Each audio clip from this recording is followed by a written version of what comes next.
dream last night. I was talking to Johnny Cash.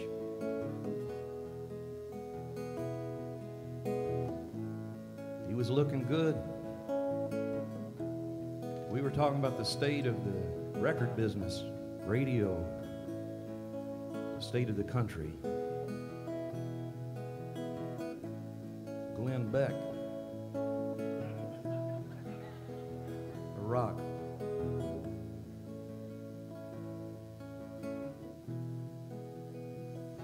I woke up this morning in Okemah and I realized none of us are ever going to talk to Johnny Cash again. Not on this side. I asked him in the dream, though, what was it like walking with legends, gods at Sun Record Studios in Memphis, Tennessee?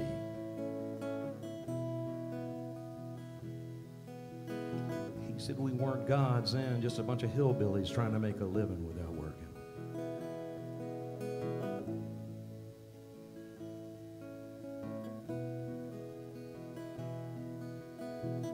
I've always been sad about losing all my heroes. I can still remember my mom waking me up to bring me the newspaper about Buddy Holly and Richie Valens and the Big Bopper. I can still remember her coming in and telling me that Johnny Horton had died in a car wreck.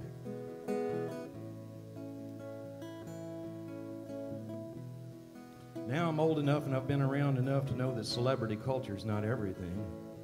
You're always going to lose your heroes and your idols. But I worry that we lost more than just a hillbilly singer when Johnny Cash died. And I'm especially reminded of it on weeks like this.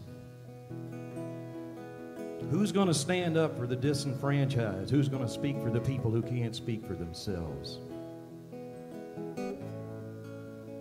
I'm in a whole room full of them right now, but who's going to get their own television show and then do what they're supposed to? Edwin told me the other night, how come nobody's mad? Playing love songs. What about BP?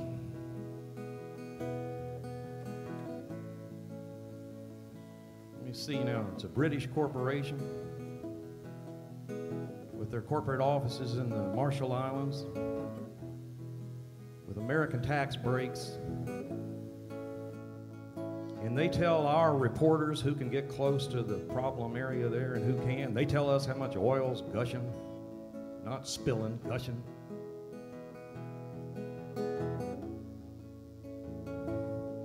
Who's going to speak for the soldiers who are going to come back from another unpopular war?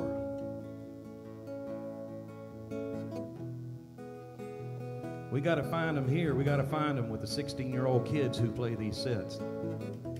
There's a big void to be filled, and this would seem to be the place to go looking.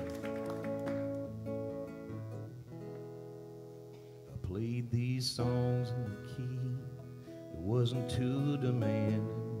I wanted to be the king of rock and roll. I didn't want to be the last one standing.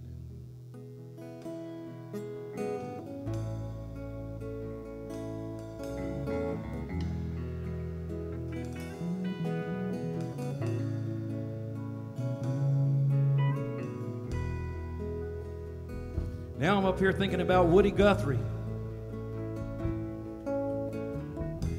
our first real hero who used music to try to change the world for the better. He told us the truth about peace and love and war and banking and immigration, money, integrity.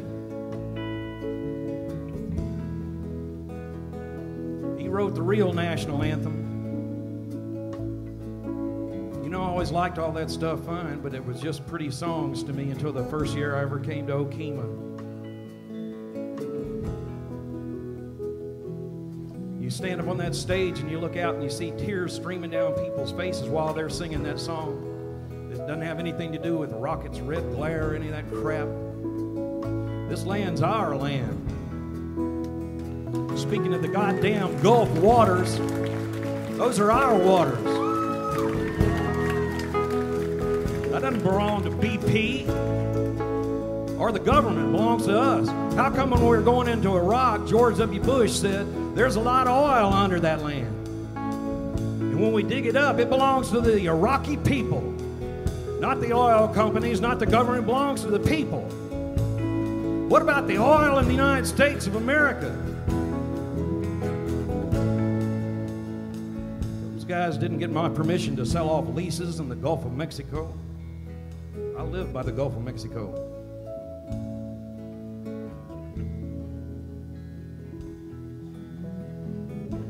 I'll bet I get put in a long line trying to get on an airplane to go home this time.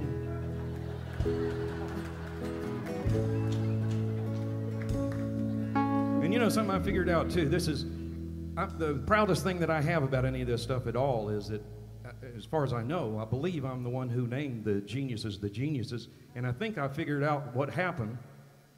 When God gave out brains, he forgot to give the politicians in Oklahoma any, so what he had left over he gave to the musicians. And I can say that without fear of anybody having their feelings hurt, because I live in Florida. I don't know what they did with the extra fucking brains in Florida.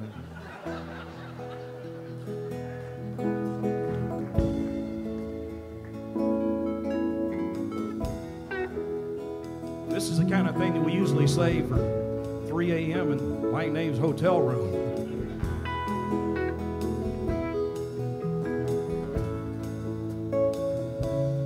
How are we going to replace Woody Guthrie?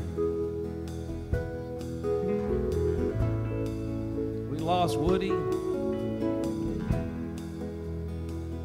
Johnny Cash, we've lost Cisco, Sonny Terry.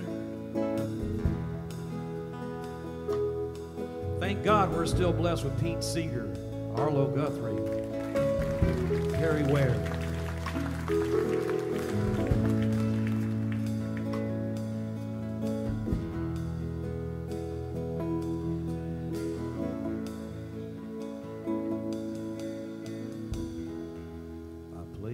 Songs in a key that's not too demanding. I inherited a mission of peace and love and understanding. I don't want to be the last one standing.